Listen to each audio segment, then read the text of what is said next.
We should, okay. No more echo. Hey, isn't that nice? All right.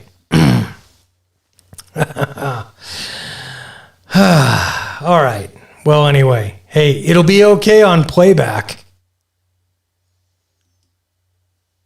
And, okay, Richard, are you in there? No worries.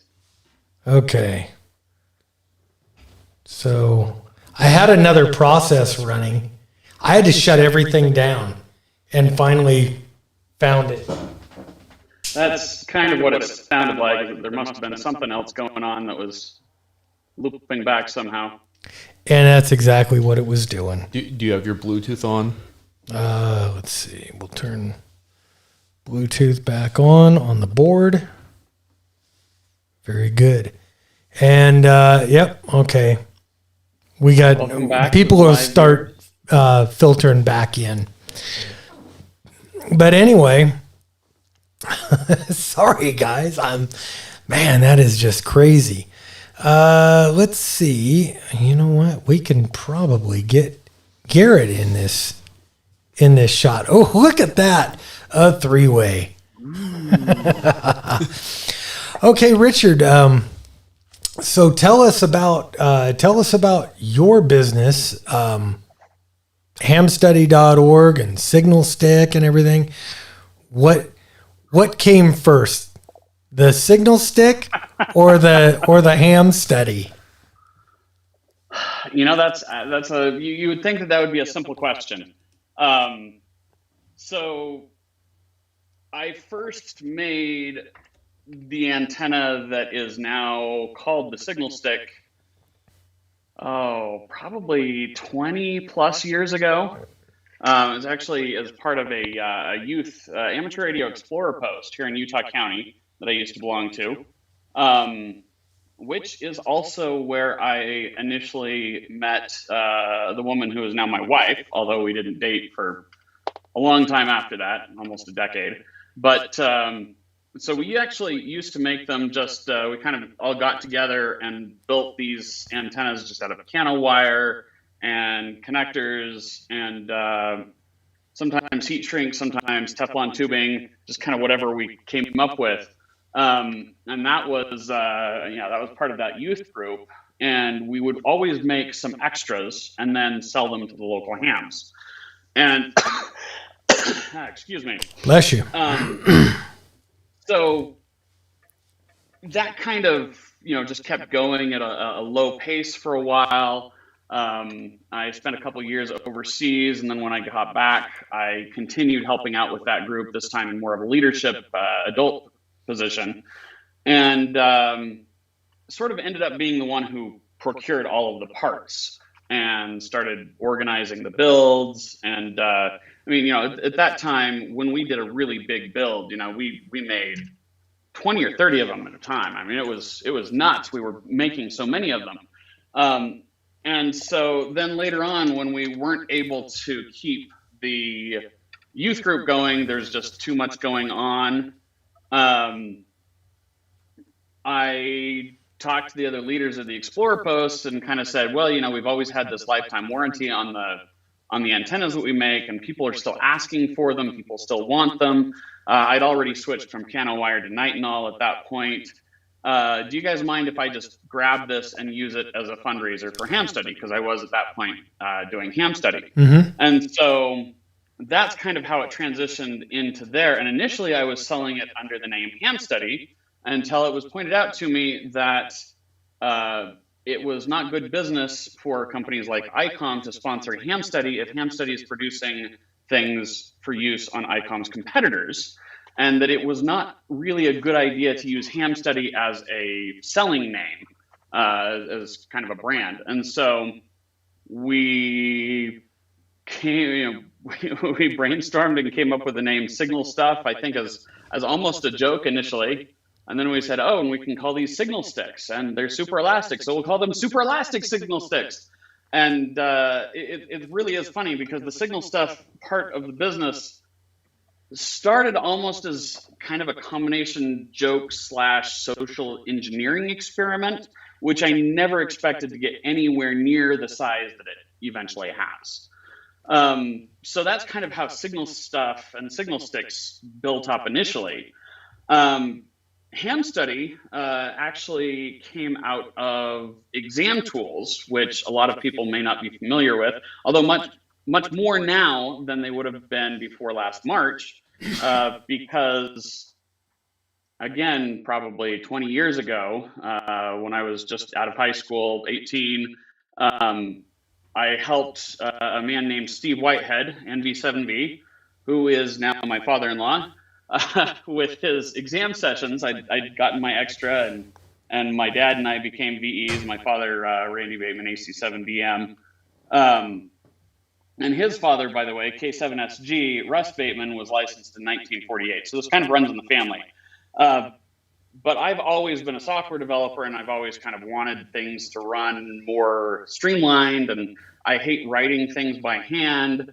And so I initially built a system that could be used to fill out just the forms. Like the first version just made you stuck the CSCE in the printer, and it printed out over the top of that really nice. And then later on, I added that on a little more and more and more until eventually I got permission from W5YI to let me actually write the exam software that we use to give the exams instead of using theirs. And so Exam Tools was born. And then I was like, well, I have this way of doing practice tests that's already built, so I should turn this into a study product. And so I made this thing that originally sat at kd7bbc.org, and then over time figured, this is cool, and I'm seeing a lot of places where the way that people are currently studying can really be improved a lot, and you can do a lot just with software without having to write content, without having to write a lot of really complex stuff, just software with what is available open. Let's start with that and see what we can produce. And so we made the early versions of HamStudy with that. And so it's kind of gone back and forth a little bit. I built Exam Tools, or what became Exam Tools later on, after HamStudy became HamStudy. And then I took that and I put it into HamStudy. And then I realized that, taking practice tests over and over again is actually an awful way to study. I mean, it works, don't get me wrong, but taking random practice tests in order to prepare for a license is sort of like throwing darts at a textbook to prepare for your math test. It'll do the job, but you're going to be seeing an awful lot of questions an awful lot of times that you completely know that you don't need to keep seeing. And I didn't do the statistical analysis then, but since then I've actually run some tests and some simulations. And on the technician exam, you can see on average, you would need to take somewhere around the neighborhood of 85 to 90 random practice exams just to see every question in the pool once. Wow. That's not to learn it. That's just to have seen everything once. And that's on average. So you're probably actually going to be a lot more than that, or you might be a few less than that. I mean, I guess, average is the middle. But, and so that's kind of where it came from is I've always been a bit of a technologist. I've always been a software developer. And so I just wanted to build better tools for people to use, first for administering the exams as VEs, and then for studying. And as I looked more and more into it, I started to understand more and more the needs of what that is. And there's actually a lot more research that's gone into the way that HamStudy study mode works than a lot of people may realize.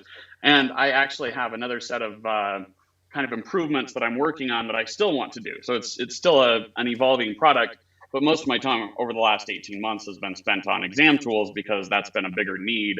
Since COVID started, I got kind of pulled almost against my will into a group of people that were saying, look, we want to be able to do remote exams. All of these exam sessions are getting shut down while with all the social distancing, and you're not allowed to gather. And they're all telling me, hey, we need a way of giving exams across the internet. And I'm sitting here saying, no, no, no, that's not the problem. That's solved. I've already got a system that does that. We can do that. We have all of these other much larger problems that we need to solve first.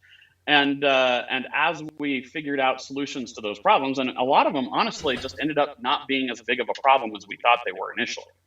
And once we solved those problems, they started out using my exam tools system, which was initially very inconvenient in a lot of little ways, like because it was intended for in-person testing on the computer. And so we've just kind of continued doing that. And as that's gotten bigger, at the same time, the signal stuff business kind of exploded. It almost tripled in amount of orders that I was getting overnight when COVID started. And it's gone up and down and normalized a little bit since then, but it's still overall higher. But that actually allowed me to drop my day job. I've been working for a company called GradeCam for about a decade. And I was able to drop that to part-time and spend the other half time working on HamStudy and exam tools.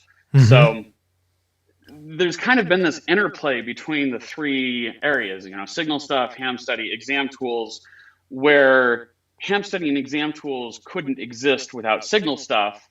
But I also sort of try not to spend more time on signal stuff than I really need to, because HamStudy and exam tools are more centered around why I do this in the first place. But at the same time, I can't do it without signal stuff.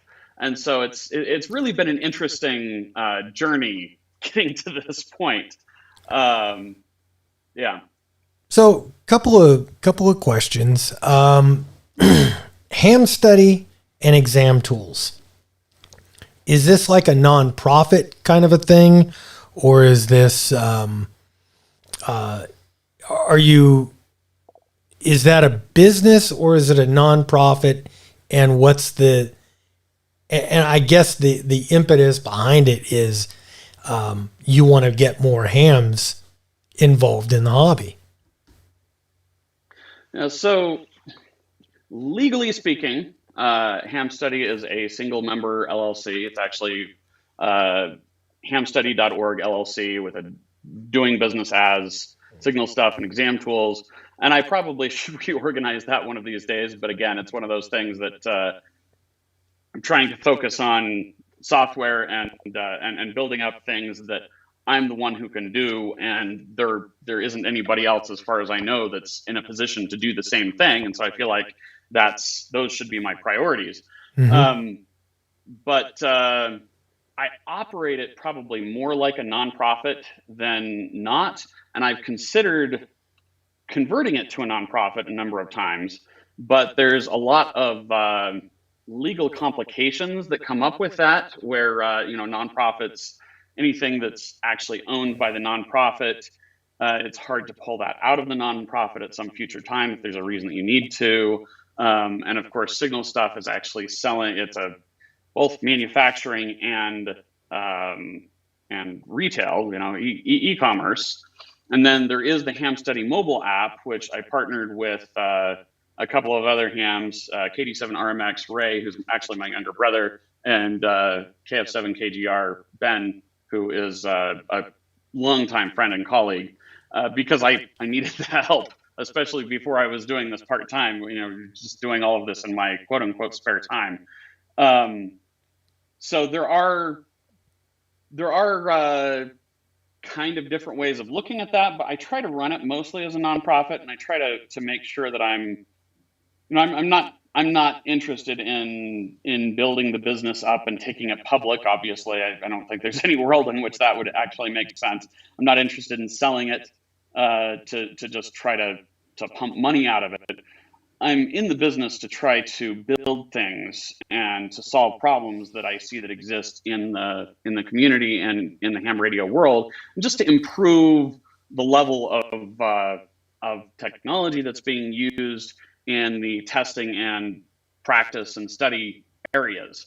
And it's kind of an interesting mindset. Sometimes it actually takes conscious effort to keep that where it needs to be, because from that perspective, I cannot, by definition, have competitors in the space. Because if somebody builds a better study system and they do it by saying, oh, well, HamStudy is doing this, but I can do a better job and I'm going to build something better, then I've still accomplished my goal. Mm-hmm. It might be harder for me to keep my stuff going at that point, so I'm not saying that that would be convenient.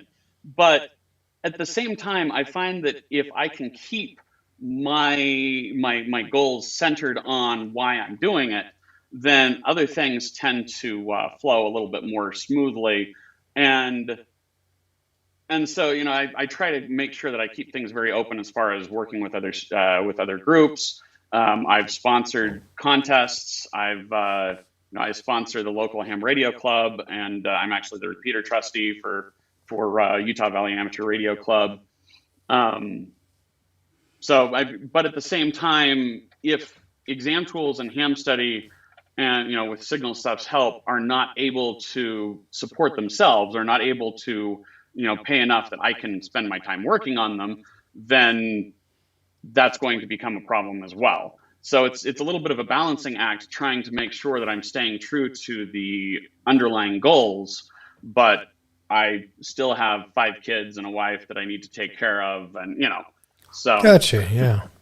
No, you're definitely entitled to make a living, and you're fulfilling a great need. I mean, especially after COVID hit, like you said, it is, all the testing basically went to electronic and went to remote testing for at least a while.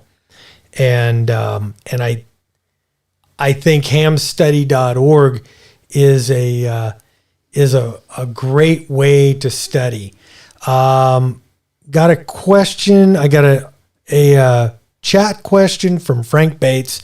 I wish I could flag the questions that I want to study, just the questions that I want to study. Is there a way to do that in hamstudy.org? In the way that he means, not right now, though it is planned. I had a lot of improvements planned to make on the mobile app at the beginning of 2021, or of 2020, I mean, and most of those did not happen because I had a fairly radical change in goals and direction that happened around the end of March in 2021 or 2020. I don't know what year it is. Don't ask me for dates, but there are some options that people may not be aware of, partially because some of them you actually have to know how to manually specify the URL. So if you want to go through the trouble of doing it, you can actually construct a URL, and if someone wants to email me, and I don't know, I can provide instructions. I've given it to people in places. I just don't have a good place of putting it, where you can basically say, these are the sub-elements, these are the sections, and these are the questions that I want included in the study deck that I'm going to work on.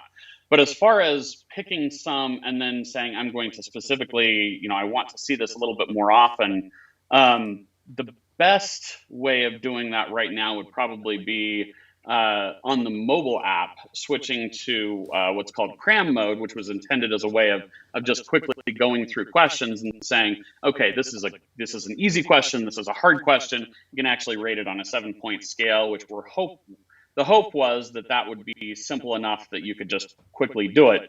And that was intended to be kind of a way of preloading the system to know what you see as being easier or harder. But normally what the system actually does is it tracks what you have done as you've seen it.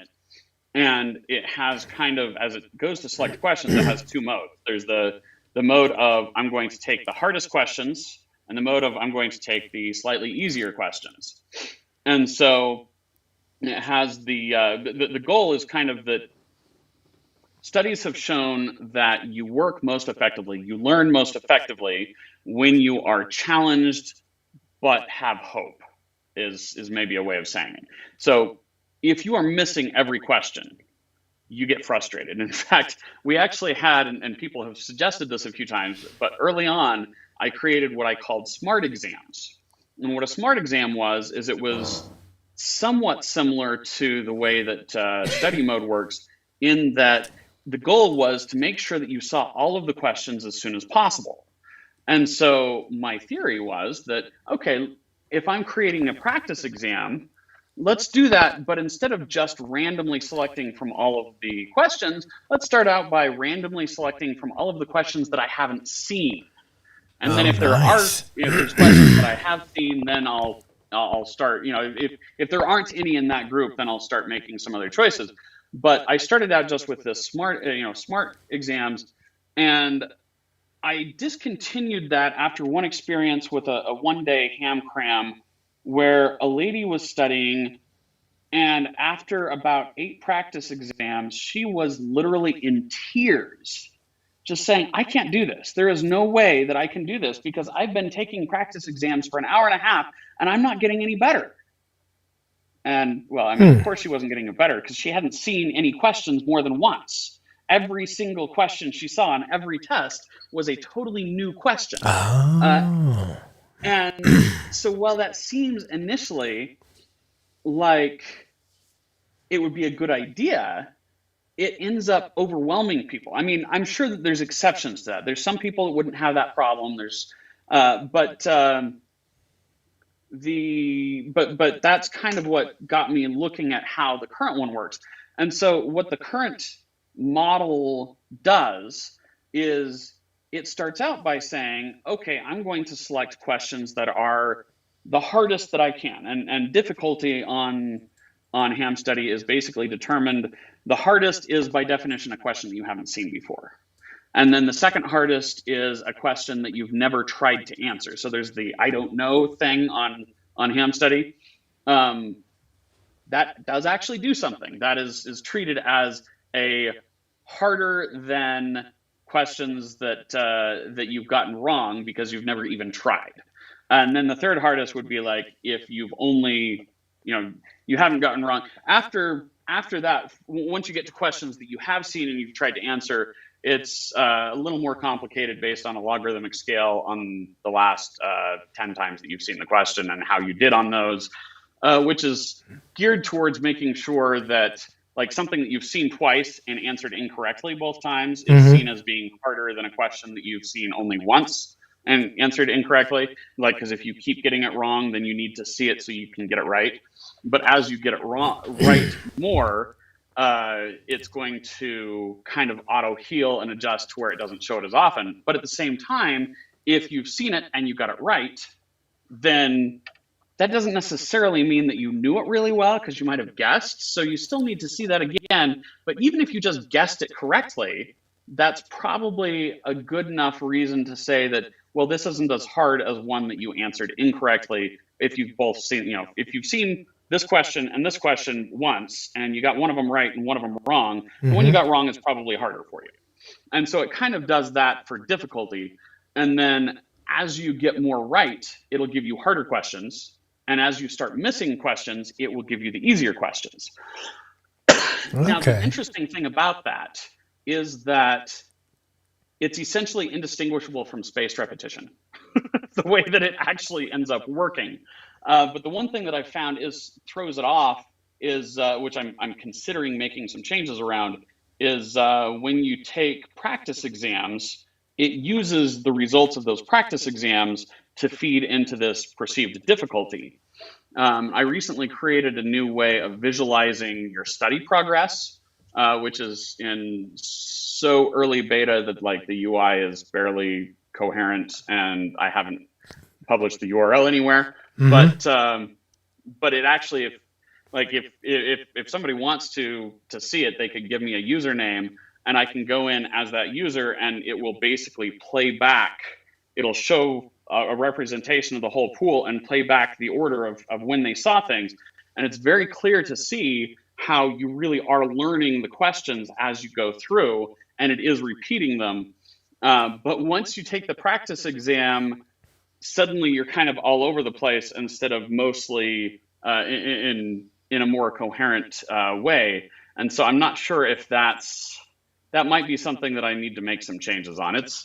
I don't know, there's a lot of complexity there and I need to learn some more on it. I'm also doing some research with some artificial intelligence-based question analysis where I've actually built a system that will compare questions using a tool. It's called the Universal Sentence Encoder. And it is an artificial intelligence-based combined machine learning and deep neural networks, where without actually looking at the words, it's able to compare how similar things are.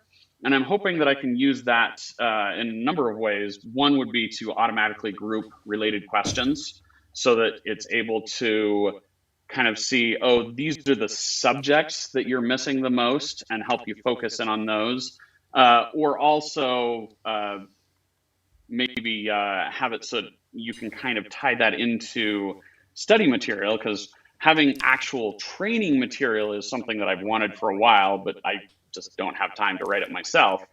But if I could find a way to make it so that it can be integrated with other people's training material in some way, and perhaps use the artificial intelligence stuff to automatically figure out which questions need to go with which parts of the syllabus. So it's something that, anyway, back to the kind of the original question. Sorry, I get off on tangents easily. There's not a direct way other than cram mode in the app to say, hey, I want to see this particular question more. And even that is just giving it a data point of saying, this is specifically hard. But if you answer it incorrectly, it will show it a little bit more. And it's designed to sort of automatically do that. And as I watch the visualization that I've built, it is clear that it is actually helping the way that it works now. But it's not the first time that I've seen the perception that I really need a way of having more control over the study. And whether that's like statistically something that is needed or not, if it's something that will psychologically help people to feel like they're more in control and they're making more progress, then that's something that needs to be done. So it is something that we're planning on doing, but there's kind of some fundamental infrastructure changes that I need to make to the app before I'm going to be able to do as much with that as I would like. Okay. Hang on here. How come this isn't working? I can see somebody asked about the commercial GROL. We don't offer courses on anything, but the FCC commercial license exam pools are all already on HamStudy and have been for quite a number of years. So in as much as we have anything, we do already have the pools required for the GROL. Okay, very cool. A philosophical question from me, and then I know you were looking for a beta tester, and I have one right here.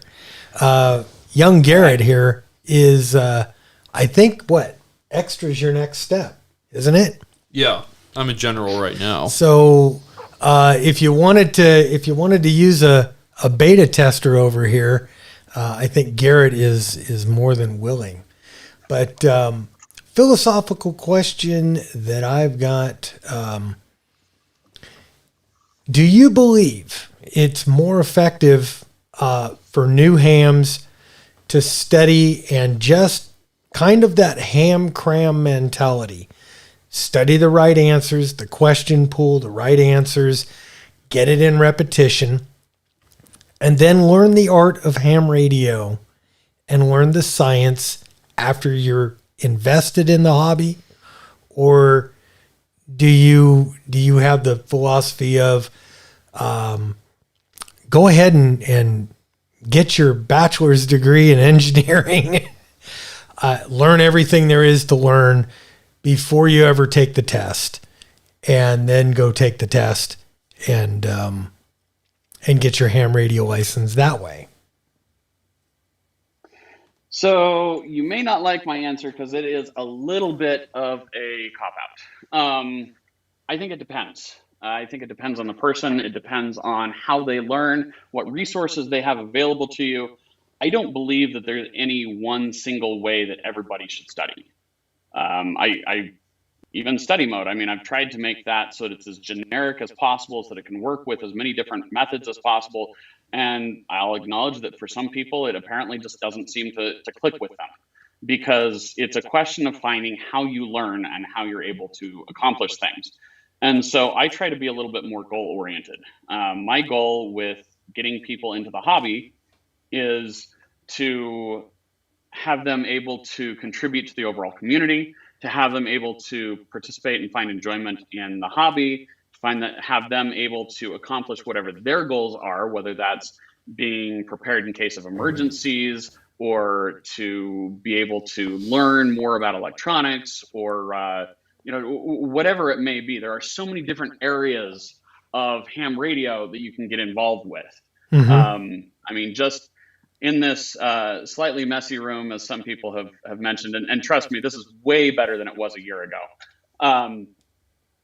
I have HF radios that can do digital modes. I have VHF radios that I use to assist with local parades and races and things like that. That's actually what most of my ham radio background has been, is in helping out with things like that.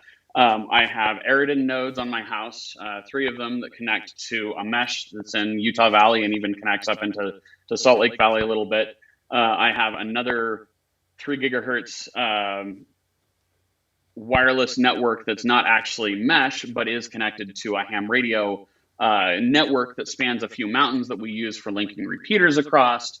And those are just the things that I have, that I've played with, and that's not even scratching the surface of what people might want to do with it. Some of those things require different amounts in order to do. I've seen people who studied for months and tried to learn everything and came in and aced every. Oop. Lost your audio feed there. That's weird. Sorry about that. I think I must have hit there. I think I bumped the keyboard, and it must have been a hotkey I didn't know about. So I've seen people who have studied for months, who have worked hard, who've learned all of the material inside and out, and they're electrical engineers, and they understand this stuff far better than I do, and never really got involved in the hobby. And I've known people who studied for an hour per test, maybe a few hours on the extra, basically memorized the questions just long enough to pass the exam, but then they went on and they started doing, and they had mentors to work with, and they had reference materials. And so anytime they did things, they made sure that they were following the rules and that they weren't causing problems, and have gone on to become presidents of clubs and run repeaters and things like that.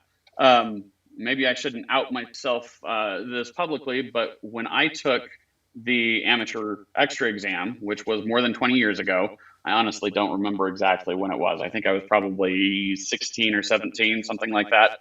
But when I took the exam, I basically I had an early program that I wrote, which converted the text question pool into an XML document. And then I wrote a style sheet to make the XML document easy to read. And literally I spent 3 hours studying, just reading through the questions. I just read the question and the correct answer and the question and the correct answer. And I went all the way through for about 3 hours, and that was enough to pass the exam. And mostly, initially, I only used it for administering license exams and helping out with the VE team. But then later on, I took more classes, I've done more, I've learned more, and now I understand, a fair bit more. But to be honest, when I took the technician exam, I studied for months, and I don't feel like I understood it any better than I understood the extra, just because I didn't have the experience. And the way that I learn is I learn by doing. I learn by being hands-on, and I can, sometimes I learn by making mistakes. But that's what works for me. I think people need to figure out what their goals are and figure out what is going to work for them. I don't think that there's any fundamentally right or wrong way. It's just a question of finding what works for you and letting other people find what works for them. Yep, I agree, because everybody said there's all these different learning styles. Different people some people are auditory, visual, kinetic, all the good stuff. And great perspective. I really enjoy the perspective on that. Let's see, we're 40 minutes in. I screwed up So I owe you time, but I wanted to talk about this. And your signal stick business, where it's been, where it's going, all that good stuff. And are these 3D printed, or how do you, first of all, yeah, I mean, it looks like the base here is 3D printed. I can't tell. Okay, that's 3D printed. So this is a base that's not on something. In fact, this one didn't print quite as cleanly. I don't know if you'll even be able to see. There's a little bit of a thing on the side there. Let's see. I can actually. So a lot of these are 3D printed. They were not always. When I first started doing the 3D printing, what I was looking for specifically was just a way to hold the adhesive in place. Because what we used to do is we'd put the connector on, and I'd solder the connector onto the nitinol, which is a pain in the neck, by the way. And then I would, and then we'd set them out on. I took a block of wood and drilled holes in it, and so we'd set all the antennas in it, and then I would mix up some epoxy adhesive in a little cup, and then use basically popsicle sticks to kind of meld it around the bottom. Sometimes we used JB Weld, sometimes we used other stuff. Basically, I was looking for the most thixotropic, meaning thick and can't run, adhesives that I could find so that they would stay where they were put long enough to cure before they'd run down. And then I'd have to go and basically trim off the part that went every which way.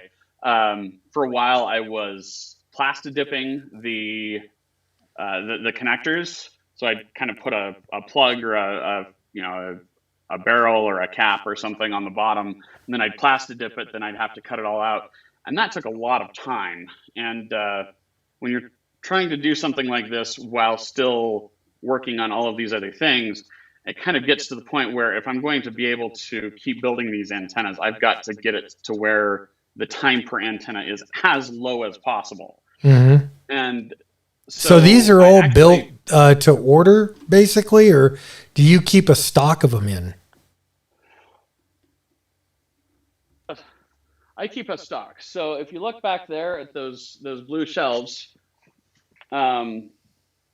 this is the shipping station. This is the Signal Stuff shipping station, because we like alliteration here at Signal Stuff. And so you can see these are the SMA female glow in the dark. I made these all on Saturday because I was out of stock on I think 6 or 7 different combinations, and I wanted to make sure that as much as possible I could get orders out in time for Christmas, and I had about 10 of them that were back ordered. So we don't make them to order because, I mean, if I were to just sit down and make one antenna, it would probably take me at this point maybe 30 to 40 minutes. That's if I've got all of the tools, all of the parts right there. Mm-hmm. To make 2 antennas takes me 30 to 40 minutes. To make 5 antennas takes me 30 to 40 minutes. I mean, it's like, I can't even tell you exactly the point at which it starts taking meaningfully longer than that, because so much of the time is stuff that it's like doing one of them or doing 20 of them is about the same amount of time. Mm-hmm.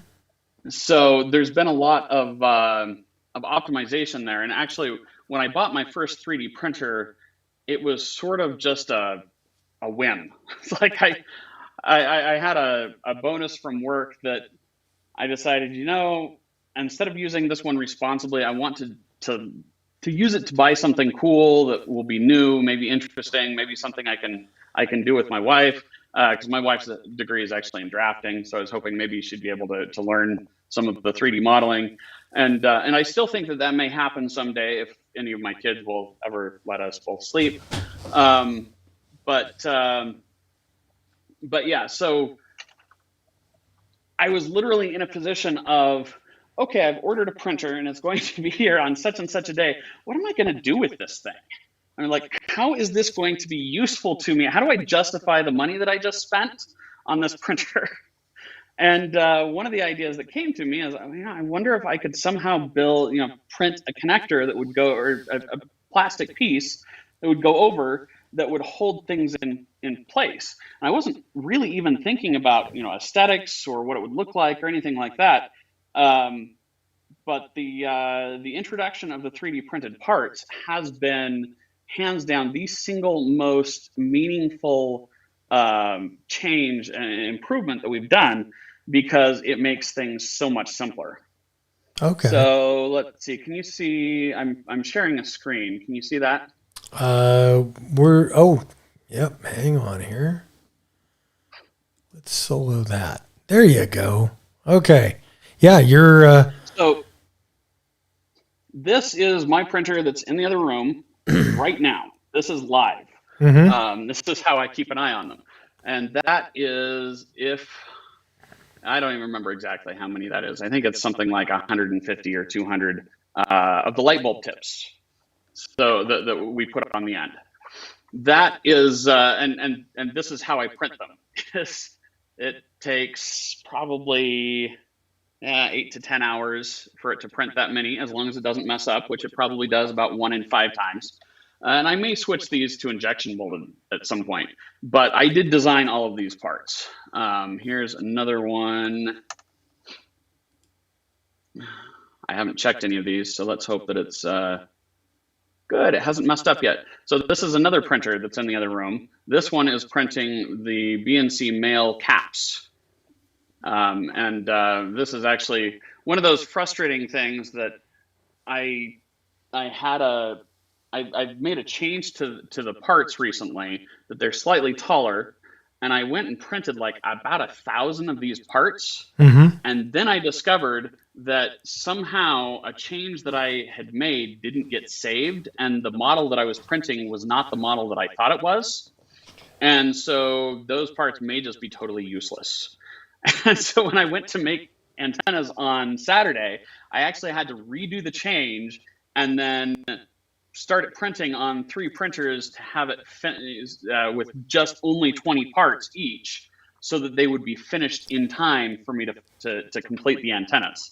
So it's been kind of a difficult but interesting thing there. But 3D printing is something that I enjoy doing, and something that I've had a lot of fun with. I suspect at some point I'll probably end up changing them to being injection molded, just because it'll be a little cleaner. But honestly, the biggest problem so far is I've probably changed the models in a semi-significant way, an average of every 6 months for the last 7 or 8 years since I first started 3D printing them. Wow. So kind of an interesting thing, but I don't know how, it's probably not going to focus well enough. But there's actually, you can't see it. If any of you have a signal stick, there's a little hole on the side of the plastic. And people often think, oh, that must be a set screw, or, oh, is this a flaw, or something like that. That's actually the adhesive injection port. That's okay. So the main purpose of this, I actually call these glue caps, and they do make it look a little nicer, but their main purpose is to hold the adhesive in place while things finish. And there it is on my screen. Yeah, hard to see, but you may be able to see that. Yeah. So here, if you want to switch back to my camera, this is a SMA female. I've actually customized that connector now. I originally hadn't, but I've customized them now. All of the parts so that I can normalize some of my tools, and so things will be a little cleaner. So this is the plastic piece, and it kind of snaps in there and sits like that. But right now, this is, the wire will pull out, because what normally holds that on, if it were a coax, is the crimped ferrule. But there's no way to crimp a ferrule on this type of an antenna, or at least not without making things look really weird or ugly, or, And so we actually inject adhesive through that hole, and that's what keeps it all together. Okay. And that's actually one of the most time-consuming parts at the moment, is that adhesive. And so you can see, this one, So this one isn't finished. These ones aren't finished. So it doesn't have the tip. And you can see there's a little bit of wire sticking out of the tip. That's so that it can, so that the adhesive will bond to the metal as well as just the heat shrink. And this spins freely right now, but it will, and the BNC will actually hold itself in without. So that's the nice thing about the BNC is they're a little bit more durable, because one of the most common ways that things can fail is if the adhesive doesn't bond completely. And we have had some interesting issues with that. So there's kind of some interesting, strange problems like that we've had to solve in the past. I also have some tools. So for doing the heat shrink, I have it's actually a shrink wrap oven like they use in packaging factories that's out in my garage. And we made some trays. So I show you another messy part of my garage. Over there you can see there's a little... Looks just like mine. Mill. No different. And with that CNC mill and the same tools I use for designing 3D prints, we built some special trays that hold the wire in place with the heat shrink where it needs to be to leave enough of a gap for the adhesive to be able to bond to both the metal and the wire. Both the metal and the wire, the metal and the heat shrink, so on and so forth. I actually now get the heat shrink custom made with the wall is twice as thick as it normally would be. So it's an interesting thing because it's the design is actually extremely simple. It's, the piano wire 2-meter antenna has been around for probably longer than I've been alive, but the execution has just evolved so much over the years that it feels like a different product at this point. So it's been interesting. Okay, cool. Very cool. Just put up a request for questions from the gallery there, so we'll see if anybody has one. The fire guy back in my former hometown in California wanted to know, is that a chili dog? Because this is lunch and ham radio. We do have lunch. No, this is now a cold tamale from Costco. So thank you, Mrs. K6UDA, for that wonderful thing. Garret, what are you eating today? I'm eating the same thing. Man, you just haven't had a whole lot to say today. Well, I do have one question. Okay. Do you have any plans on making like any signal sticks for like car antennas for if people have any mobile setups in their vehicles or anything like that, or just for HTs? We actually have some already. So there's a couple of different options. The simplest, though not always the best. I just got these the end of last month, actually. So this is a BNC mag mount, and it's got I think it's something like a 10-foot RG58 cable on it. Got the BNC connector there and the BNC connector on here. And so you can actually take your BNC signal stick. Let's see if I can find the one that's actually finished, not the one that I set down that wasn't. And you take it off the radio, stick it on there, and slap it onto your car. And then you just connect this on. And the SWR on this is actually extremely impressive, how well it works. Because the thing people don't realize about HT antennas is that the SWR and the impedance match on a HT antenna is extremely unreliable. Basically, if any company says, this is the SWR on our antenna, either the antenna has so much impedance matching on it that it's probably not a very good antenna, or they're fudging the truth either a little bit or a lot. The more impedance matching you've got, the more it's going to be stable in different situations. But with a signal stick, with this being just the impedance match on this is purely because of the length, because it's resonant at both the VHF and UHF frequencies. And so you'll literally get a different SWR reading with this with every different measurement device that you've used. And I've used probably 5 to 10 different ones. Really? But putting it on this mag mount and sticking this on something that's got any kind of a decent ground plane, that actually balances the antenna and actually gives a very good SWR, not just on amateur radio frequencies, but on GMRS and MURS as well. So that's pretty cool. So that's kind of the simplest option that I have. But I also have, and I didn't think to grab these ahead of time, I apologize. So let me grab the parts. That one, and this one. Like I said, that is literally where I ship everything from.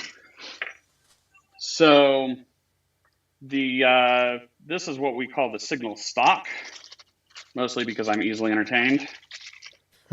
And it's very simple.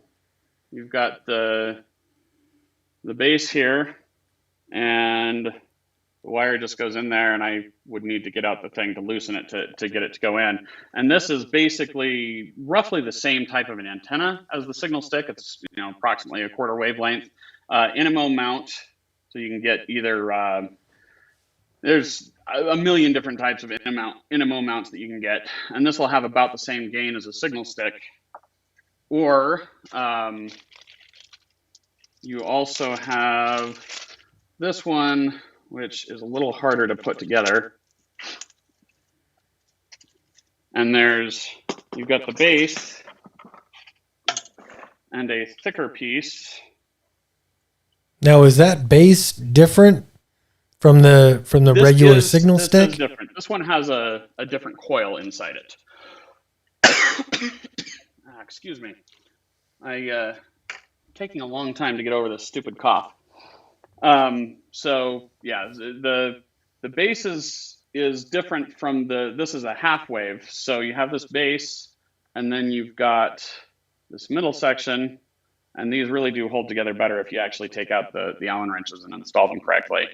And then this top section here, which it's too unstable for me to actually get it into, but this will give you a fair bit more gain, but it also is going to move more, because the problem with nitinol is it's super elastic. That's also the nice thing about nitinol, but nothing comes without a cost. So those are the two options that we have, but it is still super elastic. It's still it's not nearly as flexible because the wire is thicker, especially the space wire. And it does still have the common characteristic of nitinol, where at sufficiently cold temperatures, it gets a little funny acting. Oh, really? But, I didn't know that. So what is this going to do in my 17 to 20 degree temperatures at night? It's going to act weird. It'll sort of like fall over almost at that thin of a wire. On my truck, this top section right now, because it's 43 outside right now, so it's probably not doing it right now. But the last few days, it's often been kind of looking more like maybe like that, and it still works okay. But it does look a little funny, and some people have been a little concerned.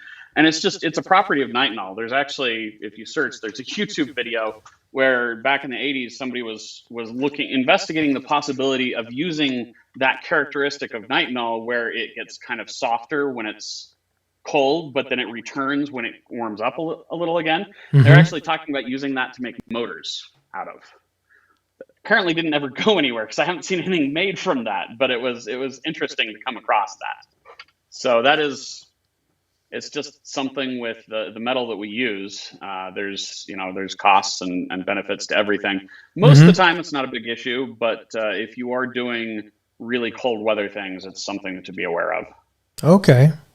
That's really interesting because, I was thinking, I wanted to take this thing up when I do soda stuff, when I do my snow runs in the Jeep or in the side-by-side especially. and I'll try it anyway, even if it flops over.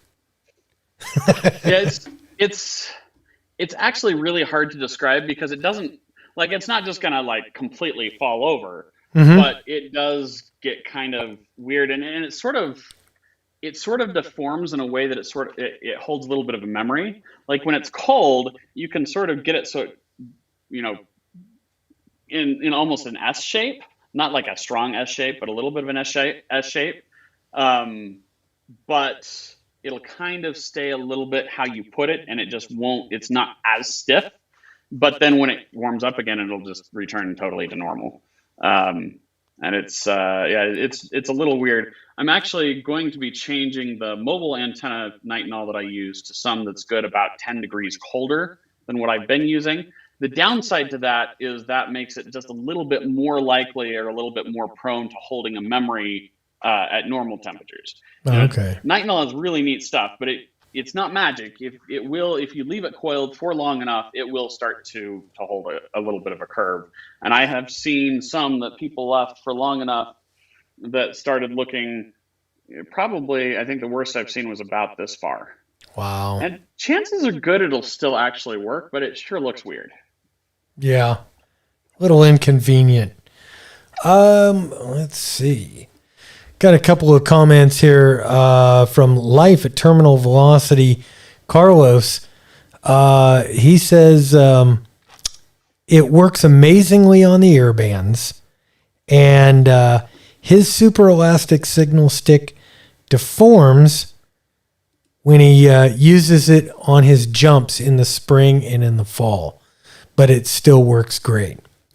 And so that's he that's skydives the with cold it. weather effect that we're talking about. Yeah, he does parachute mobile.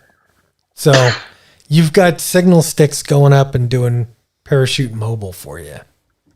There are a couple teams that use them for weather balloon launches because the nice thing, or one of the nice things about a signal stick is they are very lightweight, and so and I mean especially if you were doing a 440, you could even get the the 440 monoband version. This is just from a hotspot board that I've got.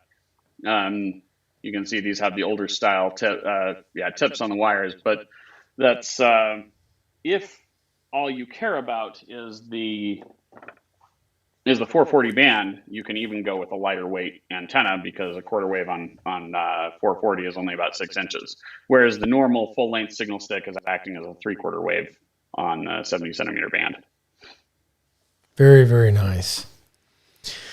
Let's see. It is 7 after, so we've run a little bit over the lunch hour there. I'm going to take last calls here from the gallery and see if anybody has anything for you. And Richard, number one, thanks for being on the show today. Garrett, do you have anything? You got any parting words? No, just keep up the good work. Yeah. It's very, very Thank you. I cool. appreciate the support. Very cool to see you doing this and to see you making a living. And that's kind of my goal this month and for the last couple of months was to highlight the creators in the ham radio space. And you definitely are one of the serious creators, and you've brought in, I don't know, thousands of new hams into the arena here. Probably more than anybody else. I think most of them would have found their way in anyway, but I'd like to think that we've made it easier and we've helped. Well, by making it easier and helping and offering exam tools, and we never even went into exam tools. Maybe I'll have you back again and we'll kind of focus on that. I'd really love to see more of the in-person exam sessions using exam tools. People see it now as kind of the remote testing thing, and it's interesting because it was everything that's specific to remote or that really helps more with remote was sort of bolted on later on. It was actually intended for in-person, and in a lot of ways it's got the most to offer there. But one Well, day, you at a know, time, maybe one we battle could at a get time. together and do kind of more of a demo on that and put that out to the VE groups around and let more VE groups see what exam tools can do for them once they're either back on board with in-person testing or to help them get back on board with in-person testing. Or maybe even just to get a few more perspectives on the show might make more sense to go after some of the exam teams that have been doing a lot of the online testing, or maybe some that do the combinations and do both, and have them show you through. A lot of times the users of a system are able to highlight some of the benefits more effectively even than the creator can, because I mean, I try to focus on what needs to be done, but sometimes I end up with a little bit tunnel vision, and I may miss things that are helpful to others. Mm-hmm. Awesome, Yeah. Steve. Glad to see that it's useful. Yeah, very cool, very cool. All right, Richard, again, thank you so much for being on the show. Sorry we had our little flub up front, but you know that happens from time to time here. I'm a software engineer. I am well used to software not behaving the way that it should. It was, let's say, user error. It was me. An ID10D problem, IO error. Yeah. No, you know what? I take full responsibility. It was all me. Wasn't the computer. I can't blame But let's Apple. blame someone else anyway. Yeah, I blame Garret. That's my exactly. Yeah, that's actually what I was thinking. It is probably Garrett's fault. He should have realized what you were doing. Yeah, exactly, and corrected it. Yes. Before anything. But I'm here to sabotage the show, so therefore I didn't say anything. Oh, there it is. Yes, Garret is here to sabotage the show, and he did it in well done. Well done. Yes. Okay. Anyway, Richard, thanks. Guys, I normally have the other little screen that I put up here to say goodbye and tell you to go see my Patreon page and to subscribe and all that good stuff. But I've got Garret here today, so we're gonna go back to camera one. We'll put Garret in. Oh, what the hell? And Garret and I will say thank you guys for being here for lunch. And I wish I would have gotten to eat it before it got cold, but it is what it is. Garret, did you enjoy lunch? Yes, I did. Yes, thank Mrs. K6UDA at some point. And guys, I will see you on the next video. I believe next week. I'm trying to work it out. We're going to get Eric from PrepCom and the DM, what is it? The DMI 40, the CW machine. We're going to try to have him on to talk about it. That might be our last one of the year. Who knows? Anyway, you guys have fun. I'm going to go finish my lunch. We'll have fun, and we'll catch you guys next time. I'm Bob.